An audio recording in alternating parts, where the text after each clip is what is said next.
का त्याग। पांडव अपनी माँ कुंती के साथ इधर से उधर भ्रमण कर रहे थे। वे ब्राह्मणों का वेश धारण किए हुए थे, भिक्षा मांग कर खाते थे और रात में वृक्ष के नीचे सो जाया करते थे। भाग्य और समय की यह कैसी अद्भुत लीला है, जो पांडव हस्तिनापुर राज्य के भागीदार हैं और जो सारे जगत को अपनी मुट्ठी में करने में समर्थ है, उन्हीं को आज भिक्षा पर जीवन यापन करना पड़ रहा है। दोपहर के बाद का समय था। पांडव अपनी माँ कुंती के साथ वन के मार्ग से आगे बढ़ते जा रहे थे। सहसा उन्हें वेदव्यास जी दिखाई पड़े। कुंती दौड़कर वेदव्यास जी के चरणों में गिर पड़ी, उनके चरणों को पकड़कर बिलख बिलख कर रोने लगी। उसने अपने आंसुओं से उनके चरणों को धोते हुए उन्हें अपनी पूरी कहानी सुना दी। वेदव्यास जी ने कुंती को धैर्य बंधाते हुए कहा, आंसू बहाने से कुछ नहीं होगा, जो ऊपर पड़ा है उसे धैर्य से सहन करो, जब अच्छे दिन आएंगे फिर सब कुछ ठीक हो जाएगा। चलो मेरे साथ चलो, मैं तुम्हें एक स्थान बता दे रहा हूँ, कुछ दिनों तक वहीं रहकर समय काटो। वेदव्यास जी पांडवों को एक नगर में ले गए। उस नगर का नाम एकचक्रा था। आज के बिहार राज्य में शाहाबाद जिले में आरा नामक एक बड़ा नगर है। महाभारत काल में आरा को ही एकचक्रा के नाम से पुकारा जाता था। उन दिनों एकचक्रा में केवल ब्राह्मण ही निवास करते थे। वेदव्यास जी पांडवों को एकचक्रा में पहुंचाकर चले गए। पांडव एक ब्राह्मण के घर में निवास करने लगे। पांचों भाई प्रतिदिन भिक्षा मांगने के लिए जाया करते थे। भिक्षा में जो अन्न मिलता था उसी से अपने जीवन का निर्वाह करते थे। उन दिनों एकचक्रा में एक राक्षस के द्वारा बड़े जोरों का आतंक फैला हुआ था। उस राक्षस का नाम बक था। वह दिन में वन में छिपा रहता था, रात में बाहर निकलता था और एकचक्रा में घुस जाता था। जिसे भी पाता था मार डालता था। खाता तो एक ही दो आदमी को था, पर 15-20 आदमियों के प्राण रुक जाते थे। आखिर एकचक्रा के निवासियों ने बक से एक समझौता किया। प्रतिदिन नगर का एक आदमी अपने आप ही बक के पास पहुंच जाया करेगा और बक उसे मारकर खा लिया करेगा। एक ही आदमी की जान जाएगी, व्यर्थ में मारे जाने वाले लोग बच जाया करेंगे। बक ने भी इस समझौते को स्वीकार कर लिया। उसे जब बैठे बिठाए ही भोजन मिल जाता था तो वह समझौते को स्वीकार न करता तो क्या करता। उसने समझौते को स्वीकार करते हुए चेतावनी दे रखी थी कि अगर समझौते का उल्लंघन किया गया तो वह एकचक्रा को उजाड़कर मिट्टी में मिला देगा। बस उसी दिन से क्रम से एक घर का एक आदमी बक के पास जाने लगा। बक उसे खाकर अपनी क्षुधाग्नि को शांत करने लगा। संयोग की बात, एक दिन उस ब्राह्मण के घर की बारी आ गई जिसके घर में पांडव अपनी माँ के साथ निवास करते थे। दोपहर के पूर्व का समय था। कुंती अपने कमरे में बैठी हुई थी। उस दिन भीम किसी कारणवश भिक्षा मांगने नहीं गया था। वह भी कमरे के भीतर कुंती के पास ही मौजूद था। सहसा कुंती के कानों में किसी के रोने की आवाज आई। रोने और विलाप करने का वह स्वर उस ब्राह्मण के कमरे से आ रहा था जिसके घर में वह ठहरी हुई थी। जब कुंती से विलाप का ये सकरूर स्वर सुना नहीं गया तो वह ब्राह्मण के कमरे में जा पहुंची। उसने वहां जो कुछ देखा उससे वह सन्नाटे में आ गई। ब्राह्मण के कुटुंब में कुल 3 ही प्राणी थे, ब्राह्मण, ब्राह्मणी और उसका एक युवा पुत्र। तीनों बिलख बिलख कर रो रहे थे। हाय हाय, अब क्या होगा, अब तो सब कुछ मिट्टी में मिलकर रहेगा। कुंती ने तीनों को रोता हुआ देखकर ब्राह्मण से पूछा, विप्रवर, आप तीनों इस प्रकार क्यों रो रहे हैं?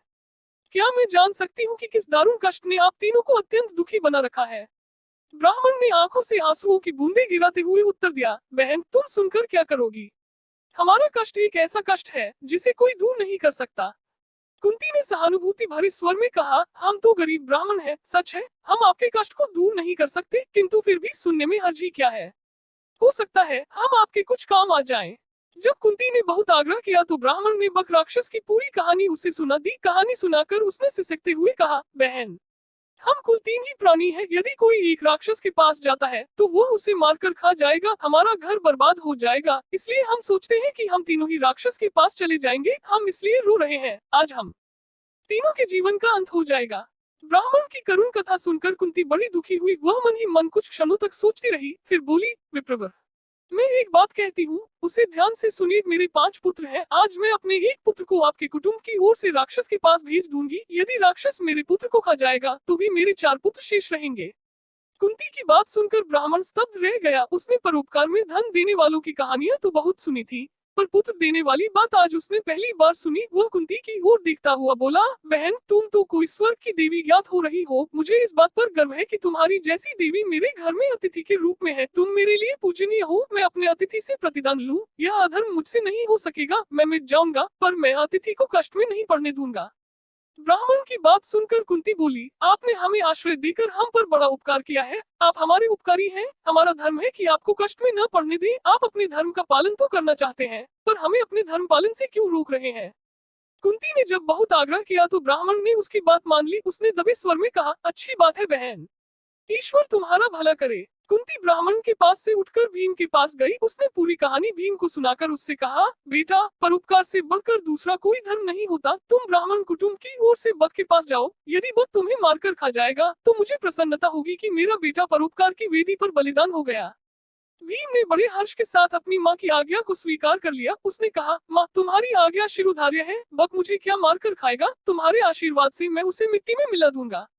संध्या का समय था। भीम एक गाड़ी के ऊपर खाने पीने का सामान लादकर उसे खींचता हुआ बक के निवास स्थान की ओर चल पड़ा। वह बक के निवास पर पहुंचकर गाड़ी पर लदे हुए खाने के सामान को स्वयं खाने लगा। बक कुपित हो उठा। वह गरजता हुआ बोला, एक तो तुम देर से आए हो और ऊपर से मेरा भोजन खा रहे हो। इतना कहकर वह भीम पर टूट पड़ा। भीम तो पहले ही तैयार था। दोनों में मल्लयुद्ध होने लगा। दोनों की गर्जना और ताल ठोकने के शब्दों से वायुमंडल गूंज उठा। बक ने बड़ा प्रयत्न किया कि वह भीम को मल्लयुद्ध में पछाड़ दे, पर वो सफल नहीं हुआ। वह स्वयं भीम की पकड़ में आ गया। भीम ने उसे धरती पर गिराकर उसके गले को इतने जोरों से दबाया कि उसकी जीभ बाहर निकल आई। वह प्राण शून्य हो गया। भीम ने उसे उठाकर नगर के फाटक के पास फेंक दिया। उधर संध्या समय चारों भाई भिक्षाटन से लौटे तो कुंती से सब कुछ सुनकर वे बड़े दुखी हुए। उन्होंने अपनी माँ से कहा, तुमने भीम को अकेले भेजकर अच्छा नहीं किया। हम भाइयों में वही एक ऐसा है जो संकट के समय काम आता है। कुंती ने अपने पुत्रों को समझाते हुए कहा, तुम चिंता क्यों करते हो? तुम देखोगे कि मेरा भीम बक को मिट्टी में मिलाकर आएगा। फिर चारों भाई भीम का पता लगाने के लिए चल पड़े। वे अभी कुछ ही दूर गए थे कि भीम अपनी मस्ती में झूमता हुआ आता दिखाई पड़ा। चारों भाई दौड़कर भीम से लिपट गए। भीम ने उन्हें बताया कि उसने किस तरह अत्याचारी बक को नरक में पहुंचा दिया है। भीम ने घर पहुंचकर अपनी माँ के चरण स्पर्श किए। उसने कहा, माँ तुम्हारे आशीर्वाद से मैंने बक का संहार कर दिया। अब एक चिक्रा के निवासी सदा सदा के लिए भयमुक्त हो गए। कुंती ने भीम का मुख चूमते हुए कहा, बेटा भीम, मुझे तुमसे यही आशा थी। मैंने इसीलिए तो तुम्हें बक के पास भेजा था।